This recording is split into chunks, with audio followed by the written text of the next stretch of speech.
without even knowing it, you've been creating this vibrational reality. It's the vibrational version that precedes the manifested version. And we explain to you that the source within you is collecting and becoming all that you are asking for. And then you say, well, if that's true, then why is my life not improving? And we say, for one very easy to understand reason. You're launching the rockets by knowing what you don't want, but then you're not practicing the vibration of what you do want often. Instead, you're beating the drum of justification of why you want the improvement. And that's that efforting factor that we're talking about that is not serving you. You're trying so hard to get what you want by pointing out that this isn't fair and this is unjust. In other words, as you feel the unfairness and then you stand in the justification, because there's a part of you that knows, you innately understand that you are supposed to be winning. You are supposed to be feeling good. And when you're not, you understand that there's something wrong. And then you go about trying to explain why it's wrong and how long it's been wrong and what's really wrong about it and how others agree with you that it is wrong. So you continue to practice the vibration, a frequency that disallows what you want. So in order to help you bridge that gap between who you've become and who you're allowing yourself to be, we are offering a series of analogies. We wanted you first to understand that there is a vibrational version of you that you have access to, but you have to practice yourself into alignment with it. And on some subjects, that's easy for you to do because you've been practicing it, and on other subjects, it's more difficult for you to do. So then we began explaining to you, yes, there is the non-physical version of you, which you are contributing to constantly. This is just not the non-physical part of you that was before you were born that now you're trying to catch up with. This is the non-physical part of you that has been expanding and evolving as a result of the life that you're living here in this physical body. So this vibrational version, this vortex version of you exists. It is a reality that you have access to, but you've got to find the frequency. Just like you've got to broadcast and receive with your transmitting mechanisms. You can't set your radio dial on 101 AM and receive what's being broadcast on 97 FM. You have to be on the frequency that the broadcast is coming from. So this vortex version of you is broadcasting this prosperous vibration of well-being, of alignment, of co-creation, of rendezvousing with all good things.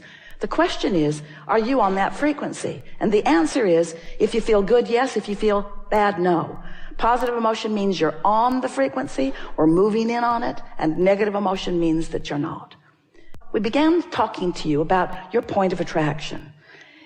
And it seemed like a good way to describe it. It's like a grid that will be filled in later with the manifestations. It's like a framework. It's like the frame of a building that starts out sort of scanty. You can sort of kind of tell what it's going to be like, but all of the textures and fabrics and details are going to come later. You're going to choose them as you go along, and you're going to fill it out and flesh it out with all of the magnificent, delicious details. So you have this point of attraction, this grid. If you've been following us for a while, we've been talking to you about your emotions and what they mean. You heard us say that negative emotion means you've got a vibration going on that you're not up to speed with. And that positive emotion means you've got a vibration going on in your vortex that you are up to speed with.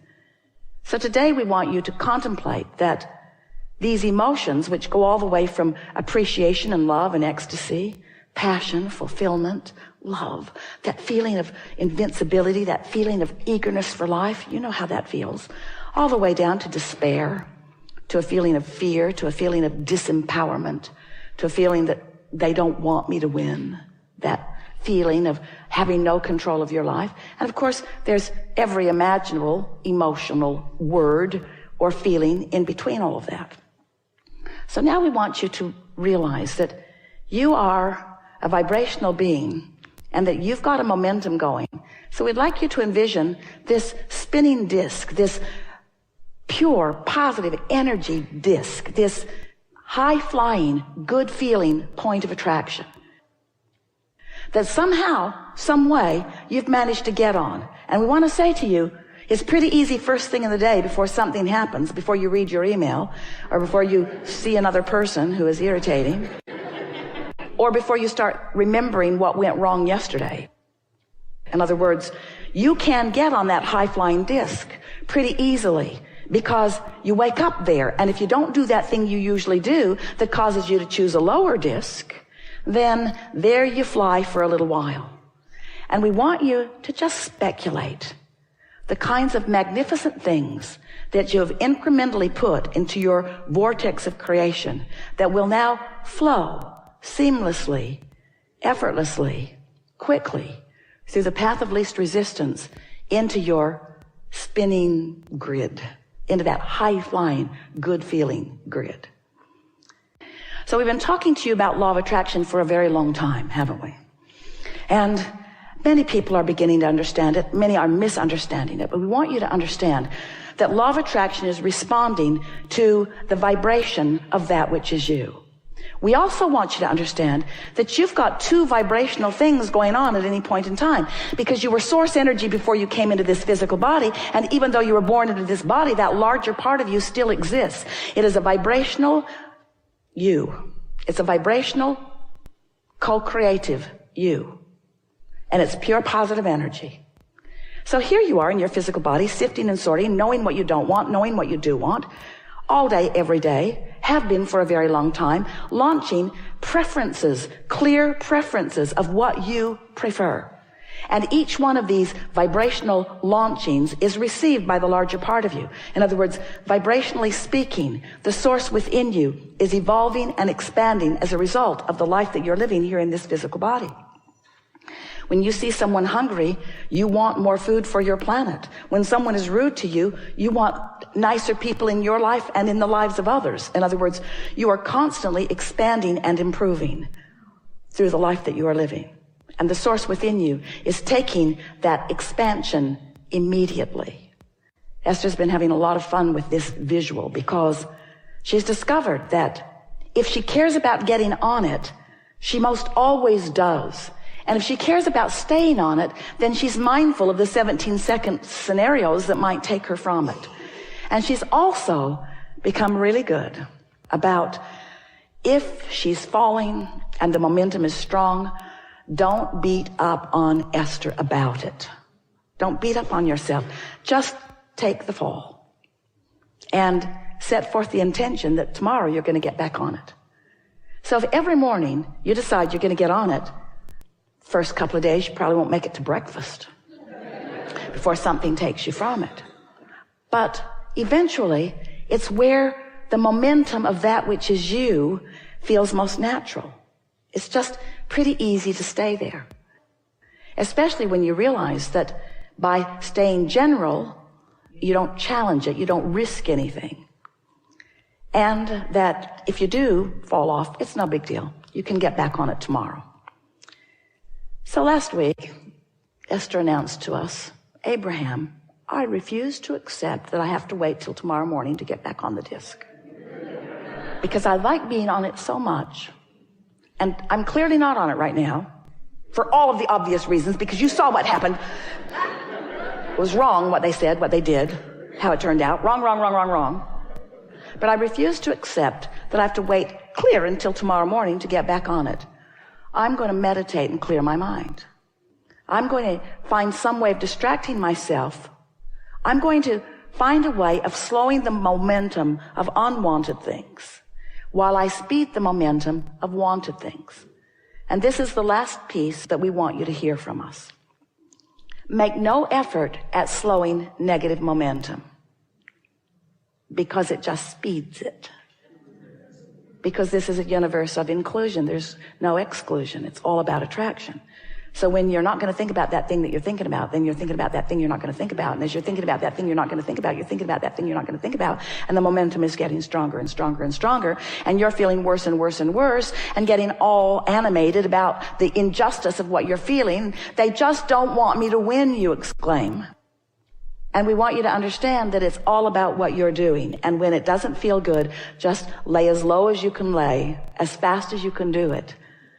So rather than trying to stop negative momentum, your work, this is your assignment for the rest of your life. We never give homework, but today we're going to. Find ways to get positive momentum going. That's it. That's your work. Get on the disc. Stay there as long as you can. If you fall off, no big deal. Get back on as quickly as you can, until what will begin to happen is you'll have enough positive momentum that you'll begin feeling what the true power of influence is that we've been talking about. If you're having a no good, very bad day, Esther will say, clearly, I'm on the ornery disc. And I can tell I'm on there because there's ornery people all around me. Or I'm on the defensive disc. And your tendency, Esther's too, is to want to blame the other ornery people. Because if they weren't there with her and being ornery, she'd feel a lot better. But we want her and all of you to understand, she met them there. She met them there. It's like going to the ornery meeting. Where's the ornery meeting? Where's the ornery meeting? I want to meet new ornery friends. I'd like to be flipped off by different people in traffic today than usual. So when you begin to accept that you chose the disc and that they just met you there, it sort of takes the sting out of what they're doing, what it feels like they're doing to you, especially when you begin to accept that you have the choice of what disc you're on.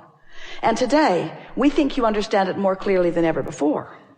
That you have a choice of what disc you get on, and the earlier you choose it, the better chance you have of choosing the one you mean to choose.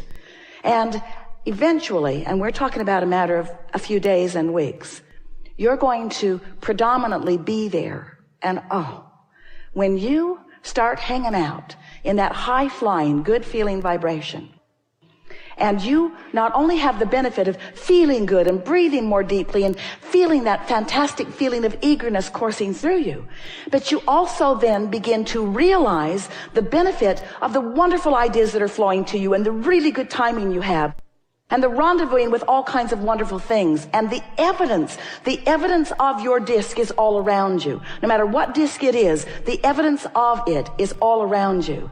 Then you'll begin to understand the invincible you. You'll begin to understand that you are the creator of your own reality. You'll begin to understand you always have been and you always will be, but you'll begin to exercise more deliberate control. And you'll find yourself not spending all of that time, how much time you can spend, trying to explain something to somebody who's not on your disc. Have you ever been flying high and somebody else isn't, and you're trying to explain to them? They don't get it, do they? So you just crawl right down on their disc with them so that they can understand it, and then, are you ever mad at them that you're down there on that disc with them?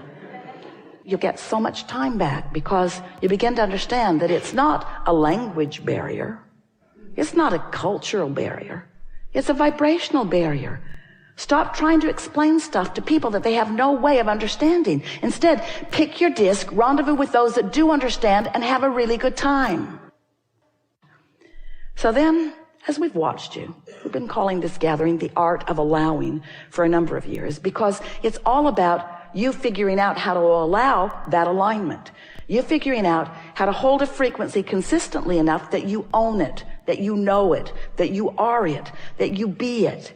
To establish a point of attraction with enough consistency that you allow momentum. Do you get that? Enough consistency that you allow momentum. Because when you say, I want it, but there's no momentum, I would like that, but you see, it's been hard for me. I want that, but my life's been very difficult for a very long time. Let me tell you the ways in which it has been difficult. And we say, stop talking about the ways in which it has been difficult, because you're killing the momentum of the desire that you just gave birth to. You gave birth to it and didn't allow it to get going. You give birth to it and don't allow it to get going. But imagine if you give birth to it and allow it to get going. If you give birth to it and allow it to get going. If you identify a new desire and are general enough in your conversation.